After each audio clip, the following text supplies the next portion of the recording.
하나님, 부족하고 연약한 종 하나님께서 명령하시고 하나님께서 사명 주심으로 말미암아 순종하는 마음으로 섰사오니 아버지여, 종은 감추어 주시옵시고 하나님의 성령께서 친히 선포하시고 말씀하여 주셔서 우리 성도들의 신비에 새겨지게 하시고 그 마음에 변화가 일어나게 하시고 감동이 일어나게 하시고 깨달음이 일어나게 하셔서 아버지, 우리 삶에 참으로 하나님 기뻐하시는 그런 성령의 열매들이 풍성히 맺혀지고 아버지 하나님이여, 이 고단한 삶의 현장 가운데서 하나님의 평강과 은혜가 충만히 임하고 아버지와 주님의 동행하심의 그 기쁨과 그 감격을 늘 누리며 살아가는 귀한 말씀, 능력의 말씀이 되게 하여 주시옵소서. 예수님의 이름으로 기도하옵나이다. 아멘. 자, 인사합시다. 샬롬. 앞뒤로 좌우로 인사합니다. 샬롬. 네, 감사합니다. 자, 오늘 말씀의 제목을 한번 보겠습니다.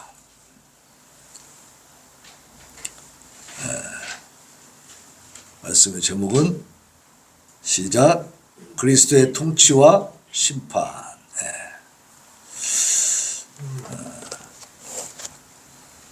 지금 우리가 세상을 살면서 보면 각 나라마다 통치자들이 있죠.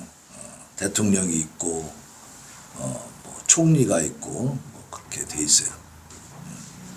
그래서 늘 우리 눈에는 사람들이 나라를 다스리고 세상을 다스리는 것처럼 보입니다. 특히 이제 옛날 왕조 시대는 더 그랬겠죠. 그렇지만 성경을 보면 사람이 다스리는 게 아닙니다. 하나님의 통치가 이루어지고 있다는 거예요. 지금 우리 대한민국이 상당히 어지러운 정국 속에 있는데 그 인간들의 어떤 그 횡포가 다 먹히고 있잖아요. 그들의 세력이, 그러니까 완전히 반대되는 주장을 하면서 본인들이 그런 짓을 저지르고 있는데 거꾸로 뒤집어 씌웠죠. 근데 그게 통하고 있어. 그 대통령이 감금돼 있다고 지금. 이런 걸 보면 야, 인간의 그 권력, 인간이 가진 그 세력이 엄청나구나, 이렇게 생각할 수도 있습니다. 그러나 우리가 기도하면서 성경을 통해서 깊이 묵상을 해보면 결국은 누구의 뜻이 이루어집니까? 하나님의 뜻이 이루어지는 거예요. 한동안은 세상이 이기는 것 같지만 그건 오래가지 못합니다. 반드시 하나님의 심판이 임하더라고 말이에요. 우리 이 샘선능교에서 적은 숫자의 연약한 사람들이 모여서 나라와 민족을 위해 기도했지만 이 거대한 대한민국의 판도를 바꾸고 계시잖아요. 지금 더 악화돼 가는 것처럼 보였지만, 더 절망적인 상황으로 떨어지는 것 같았지만 오히려 지금 국민들이 엄청 깨어나고 있는, 어제도 막 광주에서 엄청나게 보였고, 광주가 어딥니까? 이 좌파의 본산 아닙니까? 그 시장이 막 이 허락을 못 해주겠다 막 이렇게까지 나왔는데도 불구하고 갔어요. 갔는데 그냥 금남로를 그냥 싹 메워버렸잖아요. 그 옆에서 탄핵 찬성 집회를 했는데 걔들은요 숫자가 비교가 안 돼버려요. 경찰 추산으로 그쪽은 10,000명, 여기 탄핵 반대 집회는 30,000명이 모였다는 거예요. 그러면 경찰 추산이니까 실제로는 한 30만 명 모인 거예요. 저쪽은 10,000명이라고 했지만 사실은 5만 명도 안 돼. 이 드론으로 딱 찍어서 보니까 이쪽은 그냥 꽉 채워져 있어. 여기는 듬성듬성 있더라고. 비교가 안 됩니다. 지금 이렇게, 그러면 광주에서만 했느냐? 어제 아니에요. 서울에서도 했어. 전국 각지에서 이런 집회가 벌어지고 있어. 그렇다면 뭐예요? 그만한 인원이 있다는 거지. 많은 사람들이 지금 깨달아가고 하나님의 뜻을 이루어가고 있는 것입니다. 네. 전에는 그러지 못했어요. 말하자면 우리가 알고 있는 기본적인 상식과 공의도 잘 주장을 못했어. 서울대에서도 각 대학교에서도 탄핵 찬성은 막 세게 세력을 가지고 있지만 반대한다는 얘기는 잘 입에 담지도 못하고 말도 못했다는 거예요. 근데 지금 어때요? 각 대학에서 지금 탄핵 반대 집회를 하고 있습니다. 어제도 했어요. 이제는 분위기가 바뀌어가고 있는 거예요. 이걸 우리가 가서 할 수 있습니까? 우리는 못하지만 우리가 기도할 때 어떻게 한다고 했어요? 우리의 기도를 들으시는 하나님이 전능하시기 때문에 반드시 이루신다. 하나님 하시면 된다라고 우리는 믿고 기도했어요. 그죠? 근데 그게 지금 현실로 나타나고 있어. 이 상황은요, 이렇게 생각해야 돼요. 비록 지금 대통령이 감금돼 있고 탄핵에서 인용이 될 가능성도 없지 않고 여러 가지로 위기가 있지만, 그렇다면 최악의 경우에 조기 대선을 한다고 생각해 보세요. 그럼 지금 여론이 이렇게 확 바뀌고 있는데 조기 대선에서 어느 쪽이 유리하겠어요? 그 판도가 지금 형성되고 있는 겁니다. 그 분위기가 만들어져 가고 있는 거예요. 그래서 저는 참 윤석열 대통령이 참 고마운 사람이다 생각을 해요. 왜냐하면 자기를 죽여서 이 지금 대한민국의 상황을 알게 했잖아요. 전체적으로. 자기가 지금 정권을 유지하는 게 문제가 아니라 이거예요. 대한민국의 국민들이 알아야겠다는 얘기죠. 그 깨워준 겁니다. 계몽운동가요 정말로.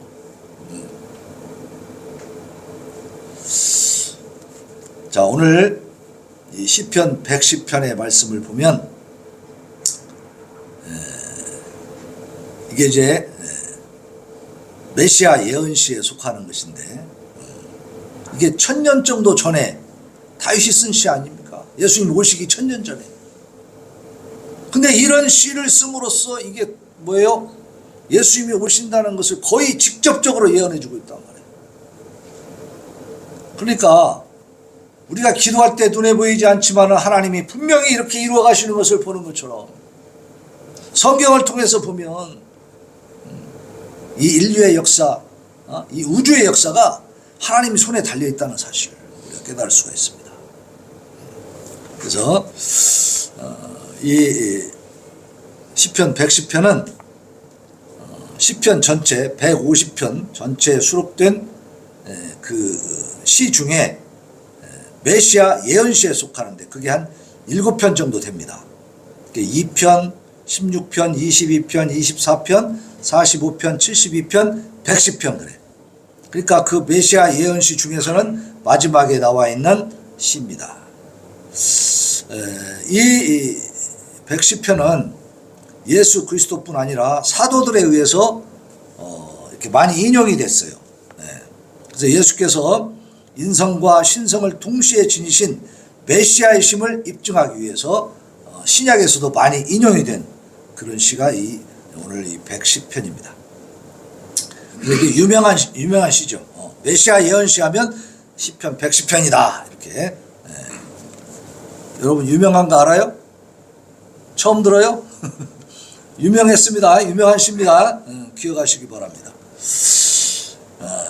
대체적으로 시편의 메시아 예언시들은 먼저 다윗 언약에 근거한 다윗 왕가의 정통성과 영광, 그리고 그 다윗 왕가의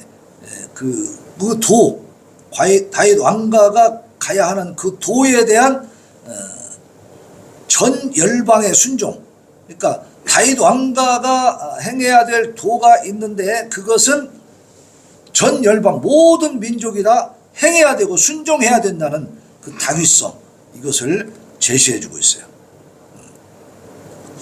그래서 그리고 이제 2차적으로는 다윗이나 다른 하나님의 사람들의 체험에서 우러나온 신앙의 교감을 토로한 것입니다. 사무엘하 7장 8절 이하에 보면 다윗 언약이 나와요. 거기서 16절에 보면 내 집과 내 나라가 내 앞에서 영원히 보존되고 내 왕위가 영원히 견고하리라 그랬어요. 그러니까 다윗 왕에게 주시는 말씀이에요. 다윗에게. 다윗의 왕가가 영원히 견고할 거라고 했습니다. 자, 그러면 다윗 왕가가 지금 망했어요, 안 망했어요? 지금 다윗의 후손들이 이스라엘에서 계속 왕노릇 합니까, 못합니까? 못하고 있죠. AD 70년에 이미 완전히 멸망당해버렸어. 다 끊어져 버렸어요. 그럼 그 뒤로 왕국을 세우지도 못했잖아. 1945년 48년 5월 달에 이스라엘에다가 나라를 세웠지만, 팔레스틴 지역에다 세웠지만, 왕족이, 다윗의 후손을 왕으로 세워서 세운 게 아니잖아요. 거기는 총리 어떤 그 제도로 돼 있죠. 그런데, 이 다윗 언약이라는 것이 이루어졌다, 성취되었다라고 얘기하고 있어요. 그러니까 성경을 볼 때는 이 인간적인 육신의 눈으로만 보면 안 되는 겁니다. 이 성경 말씀은 영적인 말씀이기 때문에 영적인 그 흐름을 보고 또 그러한 하나님의 말씀 가운데에서 이 말씀이 의미하는, 이 다윗 언약의 말씀이 의미하는 바가 무엇인지를 우리가 깨달아야 될 줄로 믿습니다. 그래서 이 시편 110편은 배경에 대한 암시는 없습니다. 그러나 직접적이고도 분명하게 영원한 왕과 제사장으로 오실 메시아의 통치와 심판을 예언적으로 선포하고 있어. 그러니까 다윗 언약이 어떻게 이루어지느냐? 그 육신의 인간의 왕들이 계속 이어지는 것으로 성취되는 게 아니야. 또 다른 의미가 있다는 얘기입니다. 그래서 예수님은 그 혈통이 어떻게 됩니까? 예수님이 어느 지파입니까? 네? 유다 지파의 다윗의 혈통으로 오는 겁니다. 네? 자, 구속사적인 개관으로 우리가 한번 들어가 보겠습니다. 구약시대 이스라엘 백성들은 메시아 예수가 태어나실 혈통이요 신약 계시의 전 단계인 구약 계시를 수여받은 민족이에요. 그래서 구속사 전개의 통로를 이루어가는 그런 선택된 선민이요. 그건 맞아요.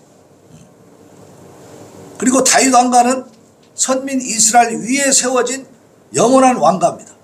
그래서 하나님에 의해서 직접 인정되는 왕가예요. 하나님이 세우셨잖아요.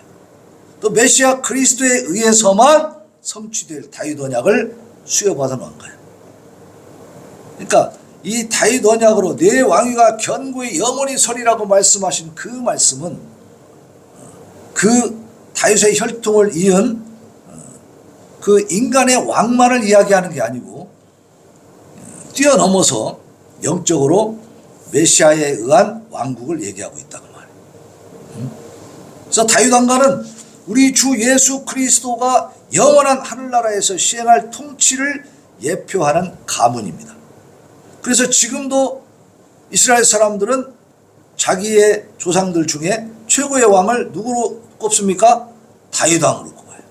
그래서 이 사람들은 메시아가 오시면 다윗 왕 같은 그런 왕이 올 것이다. 그래서 예수님 당시에도 예수님을 왕으로 세우려고 그랬잖아요. 그래서 다윗 왕 때의 그 영화를 다시 되찾고 싶은 거예요.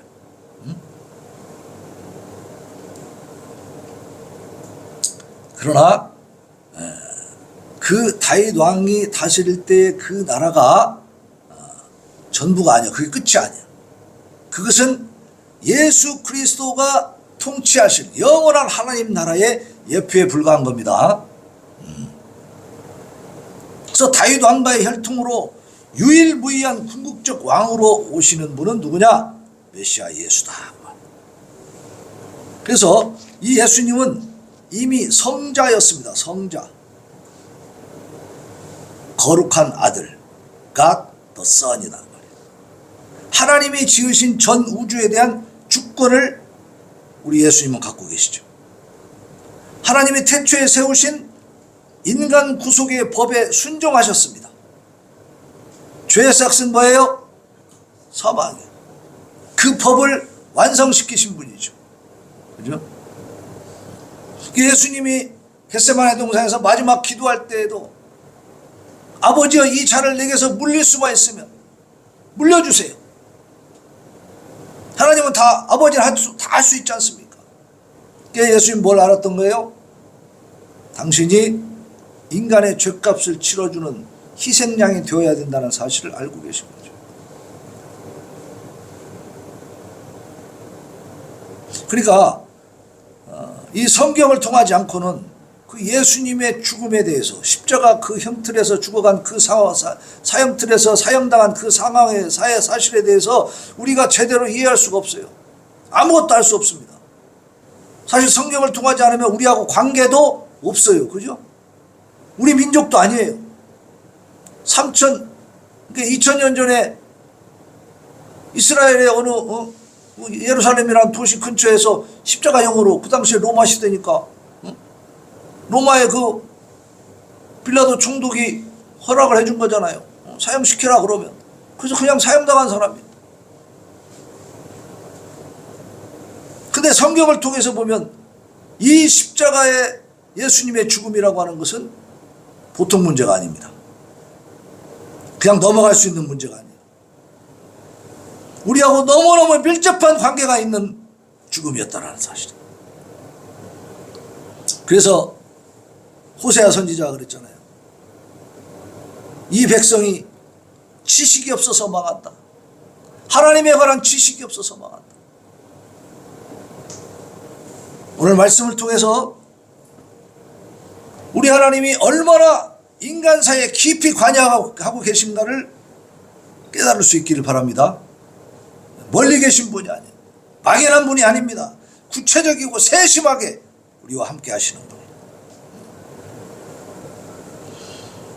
하나님께서 죄 싹은 사망이다. 태초에 에덴 동산에서부터 세운 거잖아요. 이 말씀을 어기면 어떻게 된다? 죽는다 그랬잖아. 대충 죽어요? 죽을지도 몰라요? 아니요. 반드시 죽는다 그랬어요. 하나님은 이 법을 지켜가시는 분입니다. 그걸 없앨 수가 없어요. 그러니까 예수님이 대신 죽으신 거죠. 그게 인간 구속의 법입니다. 인간을 구속하기 위해서는 죽어야 되는 거예요. 거기에 순종하신 겁니다. 예수님. 그래서 구속사역을 성취를 하신 거예요. 하나님이 택하신 성도 만인을 구원하는 거예요. 만민 구원설 아닙니다. 하나님은 선택한 자들을 구원하시는 거예요. 선택한 자들. 창세기 3장 16절에 보면 내가 너로 여자와 원수가 되게 하고 내 후손도 여자의 후손과 원수가 되게 하리니 여자의 후손은 내 머리를 상하게 할 것이요 너는 그의 발꿈치를 상하게 할 것이라. 이게 뱀에게 주신 말씀, 사탄에게 주신 말씀. 그래서 이 원시 복음, 이 복음의 말씀이 계속해서 이어지다가 예수님 때 와가지고 확실하게 이루어진 거예요. 선명하게 드러난 거죠. 반면에 끝내 회개하지 않고 불순종하는 자들, 그들은 어떻게 해요? 멸망합니다. 누가 멸망시켜요? 예수님이 멸망시키는 거예요. 예수님은 이 땅에 구원하러 오셨지만 구원받을 자들은 구원하시고 멸망시킬 자들은 멸망시키는 걸 믿으시기 바랍니다. 이걸 잊어버리면 안 돼요. 성육신에서 이 땅에 강림하셨습니다. 하나님의 구속의 섭리를 직접 그리고 최종적으로 실현시키실 분이 우리 주 예수 그리스도이시다.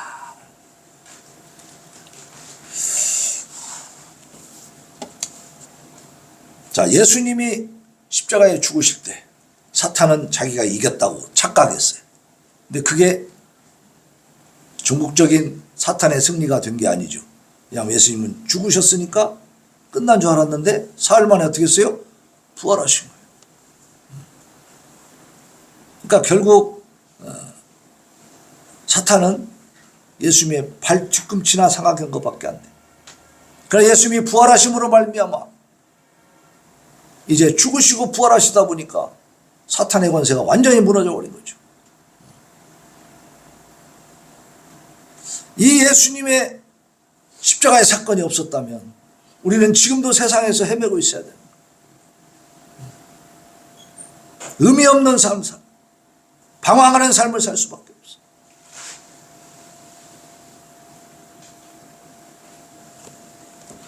자, 메시아 예수께서 아론의 혈통을 조차 계승하는 불완전하고 유한한 제사장직이 아닌 멜기세덱의 반차를 좇는 영원한 대제사장이 돼서 영원하고 완전한 제사장직을 수행하도록 이렇게 말씀하고 있는 거예요. 우리 예수님은 아론의 혈통을 따라서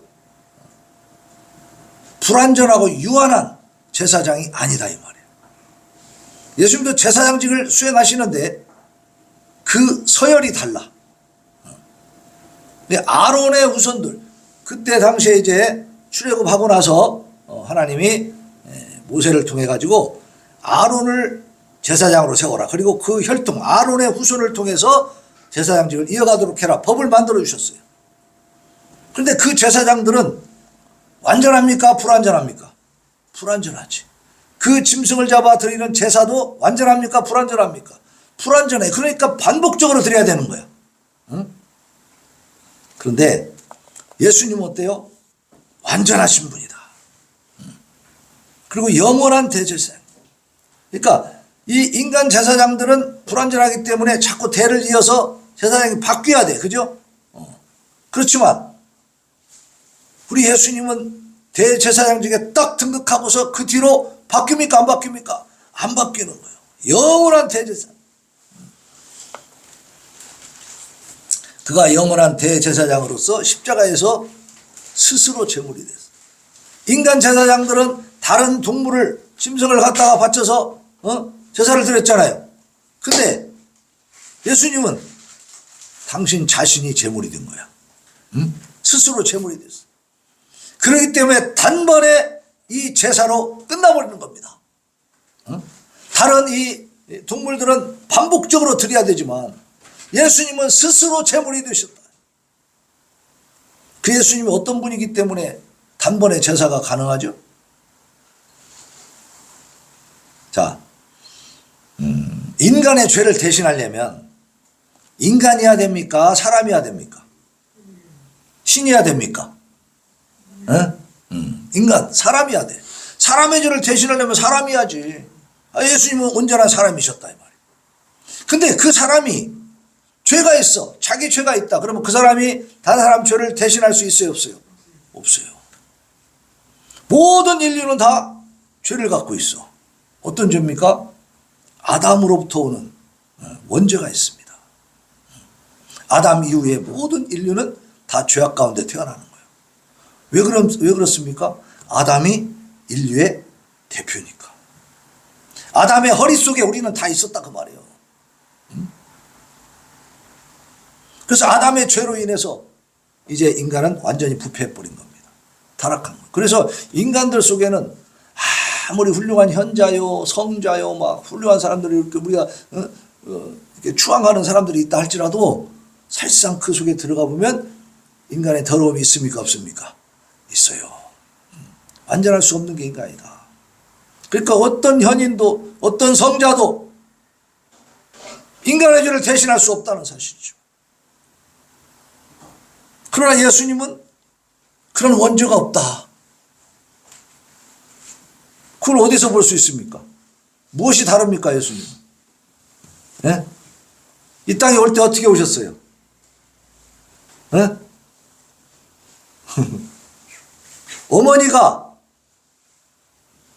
어머니가 아버지하고의 관계를 통해서 예수님이 오셨습니까? 아니잖아요. 예수님은 성령으로 잉태하셨다고 했어요. 그죠? 동정녀, 처녀인 마리아를 통해서 오셨다 이 말이에요.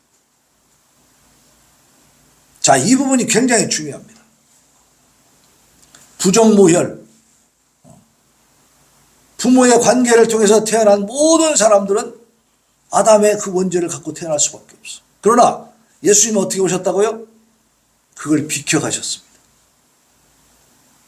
그래서 동정녀로 전혀 탄생이 되는 거예요. 전적으로 잉태. 그게 성령으로 잉태됐다고 하는 것이 아주 중요한 부분인 것입니다. 그래서 예수님은 죄가 없으신 분이다. 그러니까 사람이시고 죄가 없으신 분이니까. 근데 죄가 없으셔도 그분이 사람일 뿐이라면 한 사람의 죄나 대신할 수 있겠지. 그죠? 그러나 그 예수님은 본래 어떤 분이에요? 하나님이요. 하나님과 동등한 자리를 갖고 계시는 성부, 성자, 성령의 삼일체 하나님이셨다 이 말이에요. 그 하나님이 오셨기 때문에 그 하나님의 목숨값이에요. 그러니까 전 인류의 죄를 대신하고도 남는다 그 말입니다.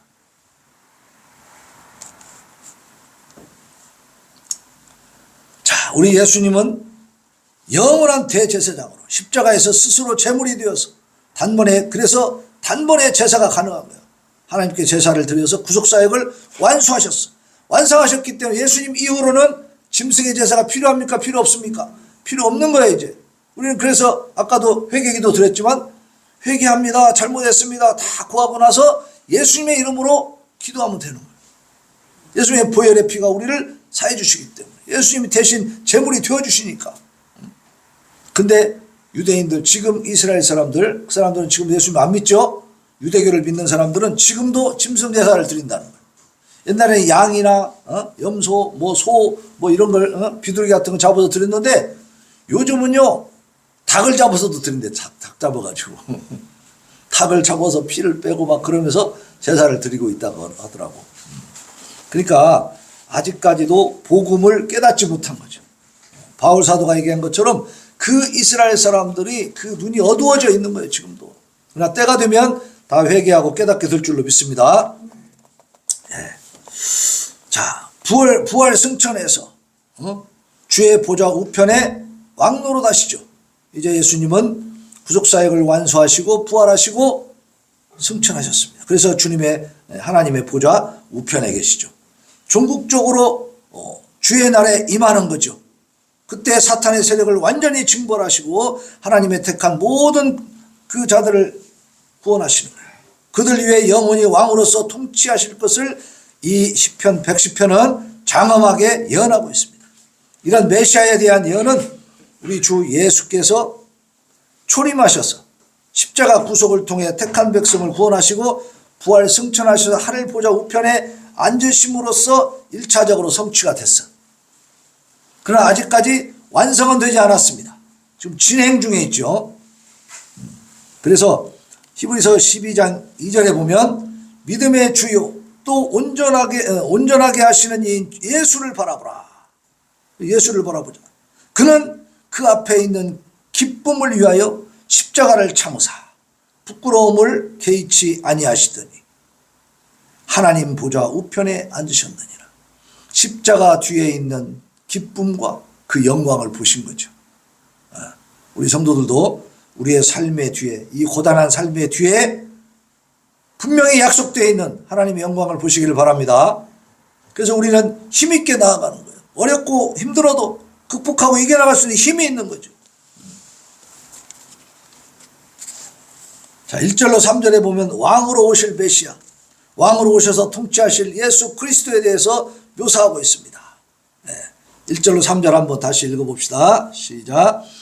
여호와께서 내 주에게 말씀하시기를 내가 내 원수들로 내 발판이 되게 하기까지 너는 내 오른쪽에 앉아 있으라 하셨도다. 여호와께서 시온에서부터 주의 권능의 규를 내보내시리니 주는 원수들 중에서 다스리소서.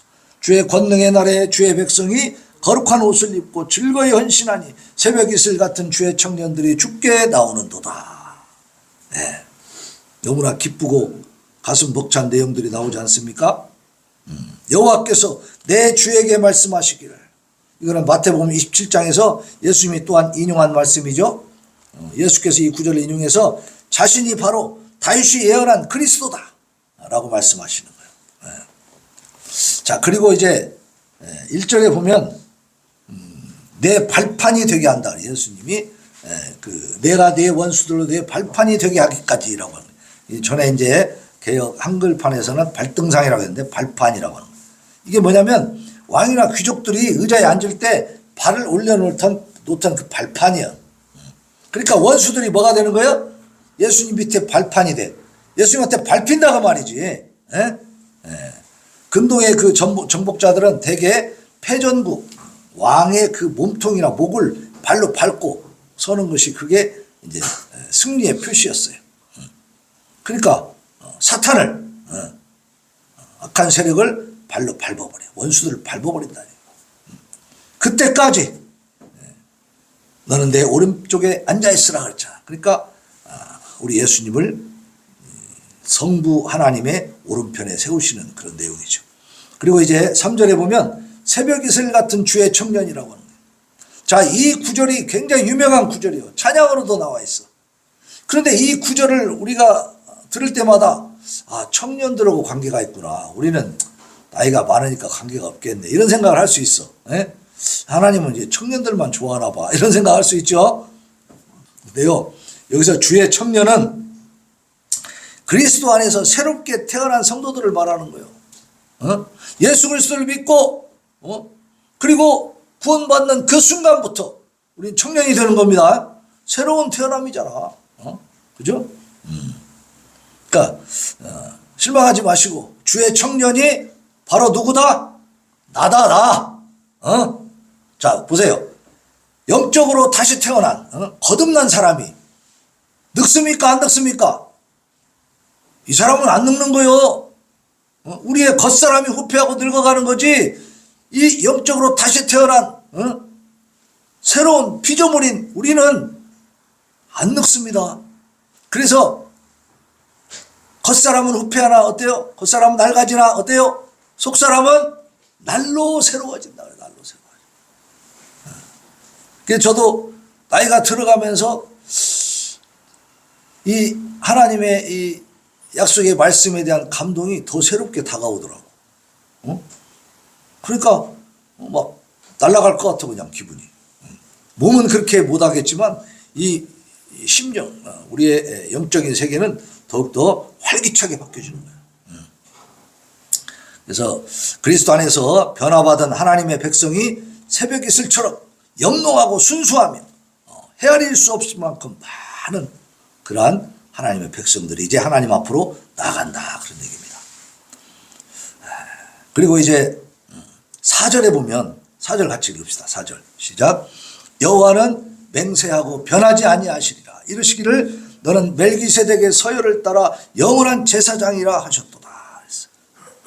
멜기세덱의 서열을 따르는 제사장. 자, 보세요. 아론의 아들들 그 후손들을 제사장으로 세우라 하는 것이 구약에서 하나님이 모세에게 명령하신 말씀이요. 하나님의 법이었어. 근데 그 아론의 후손들 인간 제사장들은 유한하고 불완전하더라고 말이지. 그 예수님은 그 후손으로서 아론의 후손으로 와가지고 만약에 그 레위지파입니다. 그 후손으로 와가지고 예수님이 이런 제사장이었다면 그 당시만 역할을 할 수 있는 거예요.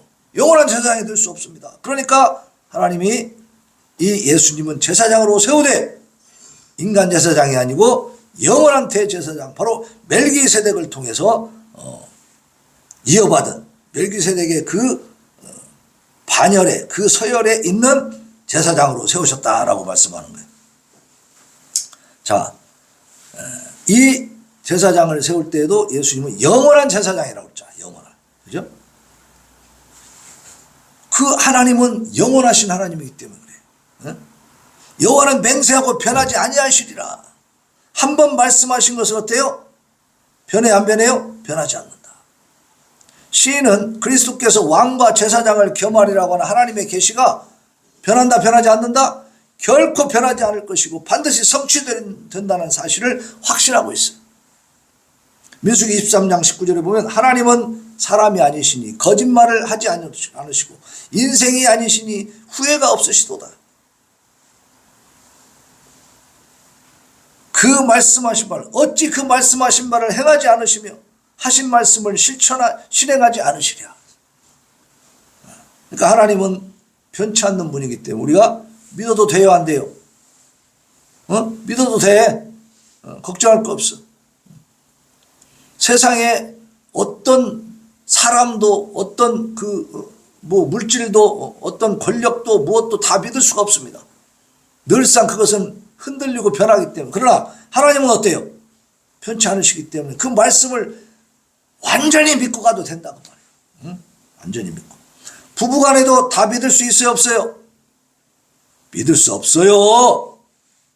부부간에도 반드시 의심해야 돼요. 그리고 조심해야 돼요.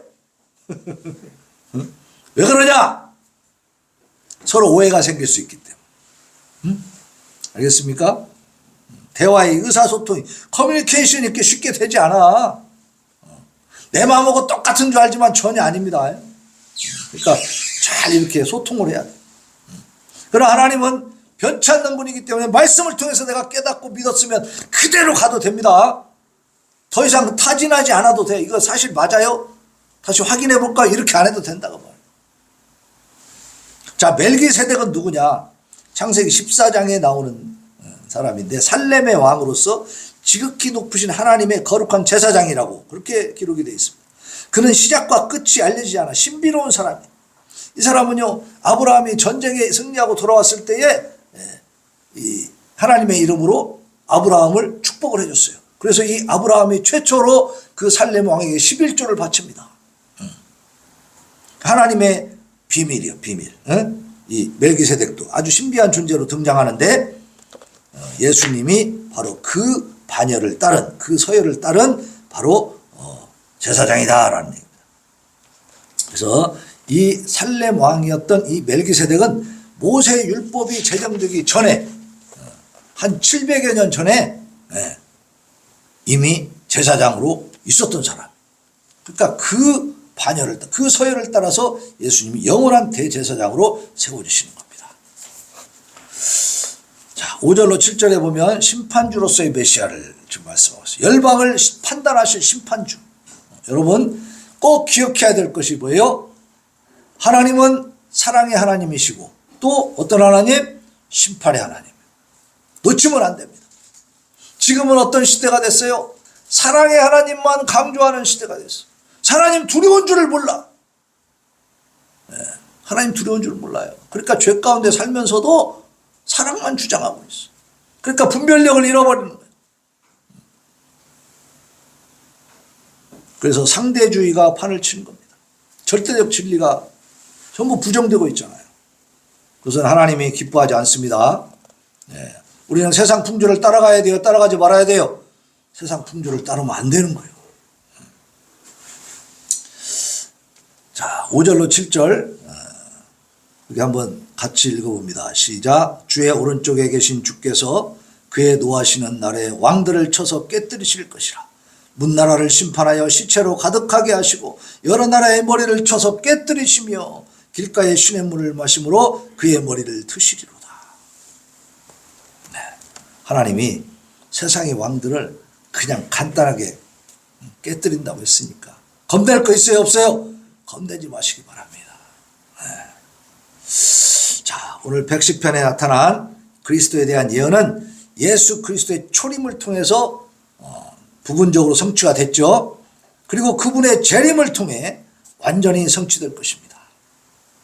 본 시에는 위엄 있고 영광스럽게 도래할 주의 날, 그 심판 날에 거룩한 주의 백성은 영광과 즐거움 가운데 주 앞으로 나가게 된다.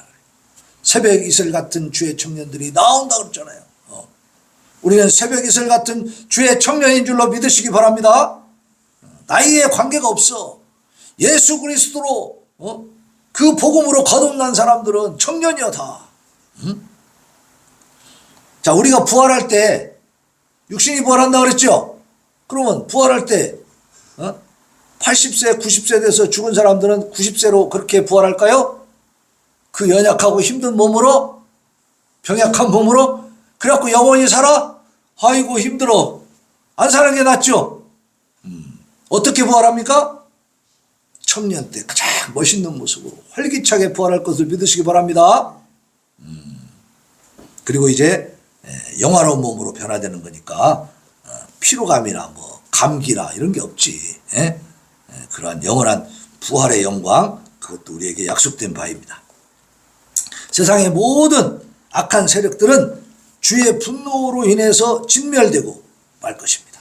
이것이 확실히 선포되고 있는 것이 오늘 이 본문이죠.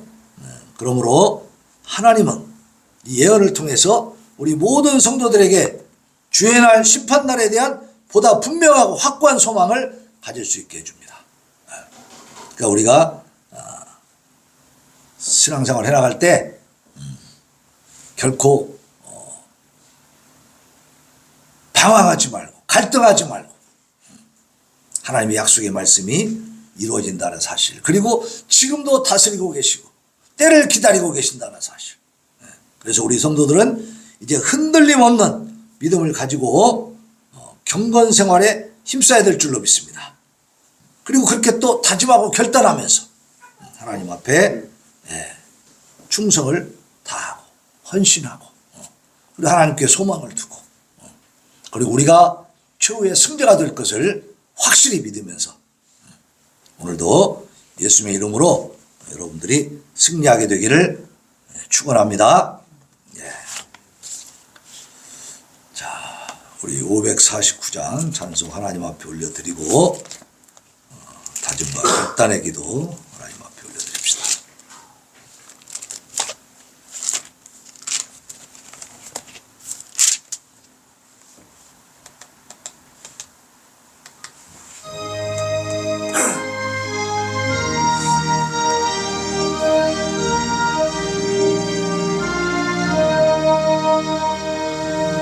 내 주여 뜻대로